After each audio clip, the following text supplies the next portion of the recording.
The Kavanaugh nomination hearings are a stark reminder of the different Americas we live in. That man took an oath, and he's supposed to be a Supreme Court justice, a finder of truth. He's supposed to be a jurist. He's supposed to be impartial. We know that he is not. We know that he's politically motivated. We also know that he's a liar.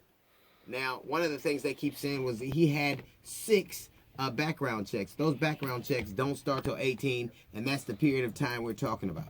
Well, he's a judge. So was Roy Moore Jr., and we know he's a pedophile. He does things over and over again. He lied about the meanings of several notations in his yearbooks. And we're not just going back to look at a yearbook because we're nostalgic. We're going back because that is the period of time we are talking about. It is interesting to watch people over and over again talk about how young he was then and how everybody did it and how he was so young.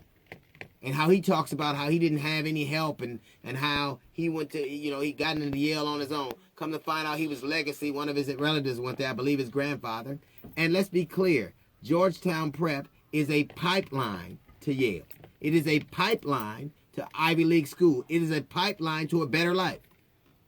Listen, there are some schools that are a pipeline to the Penn, and there are some schools that are a pipeline to UPenn. So you had a leg up.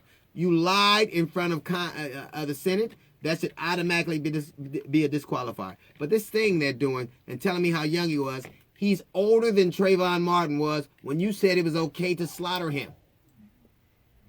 One had alcohol to excess, one had weed, and you said it was okay to slaughter him. If a man is okay, if a little boy at 16 years old is okay to be slaughtered because he ate Skittles and had weed in his system, he's certainly old enough to be held accountable for raping somebody and drinking to excess and lying about it. The way that he was belligerent and angry and dismissive during those hearings in front of Congress, in front of the Senate, if a black man had done it, he would be in front of the cops, he would be shot to death, and America would say it's okay. There are only some things you can hide and some things you cannot. You can only in America could a white dude be a drunken rapist and ascend to the Supreme Court. And people defend it. If you lied in front of the Senate, it should be an automatic disqualifier and there should be no doubt about it.